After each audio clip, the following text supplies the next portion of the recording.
Alors aujourd'hui, on va parler soleil, cette saison. Hein. Bah oui, tout à fait. Je vais vous donner des trucs et astuces encore. C'est ma petite spécialité pour avoir une belle peau, prendre le soleil, mais quand même garder une très belle peau. Comment on peut se rendre compte qu'on a plus de capital soleil, justement ? Alors, le capital soleil, il ne s'achète pas, il ne se régénère pas. C'est comme une cellule. Enfin, c'est malheureusement pas comme une cellule. Donc, il faut faire très attention à vérifier sa peau. Est-ce que vous avez des petites taches blanches ou au contraire des taches brunes ? Est-ce que vous avez du mal à fabriquer donc la mélanine, c'est ce qui donne la couleur. Est-ce que vous bronzez plus ? Donc voilà, tout ça, ce sont des petites astuces. Est-ce que vous créez des grains de beauté qui n'étaient finalement pas là ? Tout ça, ce sont des petites astuces qui nous font dire attention, vous avez peut-être déjà bien entamé votre capital soleil. Et qu'est-ce qu'on peut faire alors avant l'été, nous ?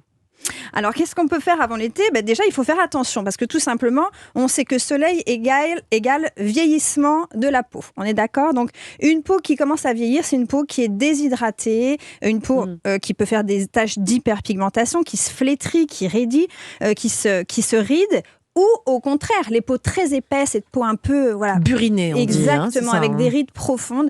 Et celle-là, il ne faut pas se dire parce qu'elle est mate, je ne crains rien. On fait vraiment très attention au soleil. Il faut quand même pas oublier que ce sont des stress oxydatifs et ça altère les cellules. Mais quoi, il faut faire des soins alors en institut ? Alors tout à fait. Donc la base, j'ai envie de dire, c'est de faire des gommages. Le gommage, encore une fois, je ne cesse de le dire, mais c'est vraiment le meilleur anti-âge qui existe, c'est-à-dire que vous allez obliger les fibroblastes à fabriquer du collagène, de l'élastine et donc une grosse base de protection sous-cutanée pour éviter que les peaux ne se rident de trop. En fait, en la gommant, en enlevant toutes ces peaux mortes qui sont à la surface de notre épiderme, on fabrique de la nouvelle peau. Exactement, c'est ça, on oblige la peau à se renouveler. Après, tout ce qui est pour les peaux sèches, qu'on sait que le soleil a tendance à dessécher les peaux, moi je préfère privilégier des huiles, des crèmes nourrissantes parce que vous allez hydrater, en plus de protéger votre peau, vous allez aussi l'hydrater. Moi, je craque assez pour l'huile Oh My Cream qui est hyper agréable, c'est une huile végétale et surtout elle a des filtres clean. Donc les filtres clean, ce sont des filtres qui sont respectueux de la peau et respectueux de l'environnement. Et on peut en mettre sur les cheveux en plus, hein, c'est ça, c'est pas que la peau, je crois. Non, il faut bien protéger aussi les cheveux. On oublie trop souvent nos cheveux et quand on revient l'été, on a de la paille sur la tête.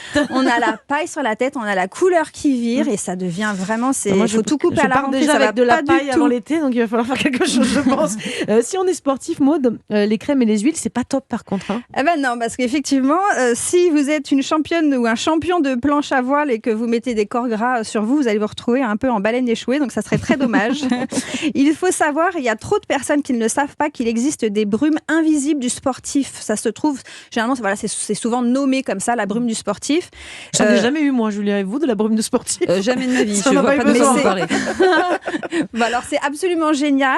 Et puis, pour les coquettes, vous pouvez tout à fait le mettre sur le maquillage directement. C'est-à-dire qu'il y en a qui ne veulent pas être démaquillés à la plage.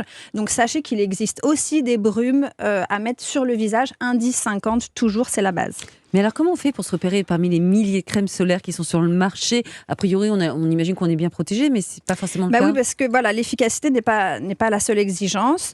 Il faut que les formules soient vraiment adaptées à votre peau.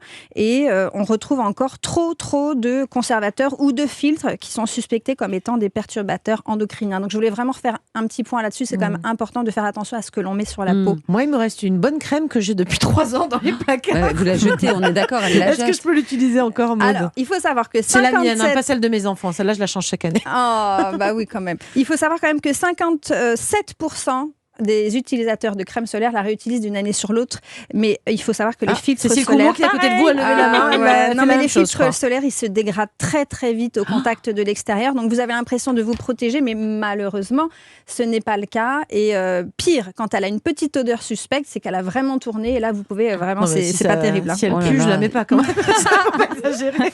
Mais en plus, parfois, si on l'a ouvert sur la plage, il suffit qu'il y ait des résidus de sable qui sont rentrés à l'intérieur, et ça devient un nid à bactéries. Donc chaque année, il faut renouveler ses produits. Oui, tout ça, on renouvelle ses produits. C'est vrai. Et si on a un gros coup de soleil, malgré toutes ces précautions, Maud, qu'est-ce qu'on fait ? Alors, j'aime beaucoup l'aloe vera. Je confirme, c'est génial. Évidemment, on ne cesse de le dire, c'est pas très original, je vous le conçois. Mais moi, je le mets au frigo. Mais oui, mais vous pouvez aussi vous acheter une petite plante que vous amenez avec vous. Vous l'achetez tout simplement. Oui. Et en fait, vous vous retrouvez avec une gelée naturelle d'aloe vera. Vous prenez une grande branche, vous la coupez. Vous faites ça, et ça vous fait, bien sûr. Ah oui. Ah oui, j'adore parce que ça apaise tout de suite. Ça a des propriétés anti-inflammatoires. Ça accélère la cicatrisation. C'est antiseptique. Ça calme les irritations et les démangeaisons dues au soleil. Et puis après, vous avez aussi d'autres petites astuces. Allez, là, une dernière surtout pour ce qui viendra à la fin de l'été, mais autant être précautionneux. Comment on garde le bronzage le plus longtemps que possible ? Alors moi, j'ai une belle réalisation à vous faire de prolongateur de bronzage. Donc vous faites une petite mixture maison avec de l'huile de l'abricot et de l'huile végétale de buriti. Le buriti, il faut savoir que c'est un véritable concentré de caroténoïdes. Bravo. Ce sont des propriétés hydratantes et surtout des propriétés colorantes. Donc, vous pouvez l'utiliser en huile à mettre sur le corps. Ça va nourrir et en même temps, ça va donner un effet hâlé. Donc, on fait un peu attention aux habits. On ne se rhabille pas tout de suite. Mais c'est un vrai effet prolongateur de bronzage. Et en plus, tout naturel, tout fait maison. Merci Maud pour avec grand plaisir.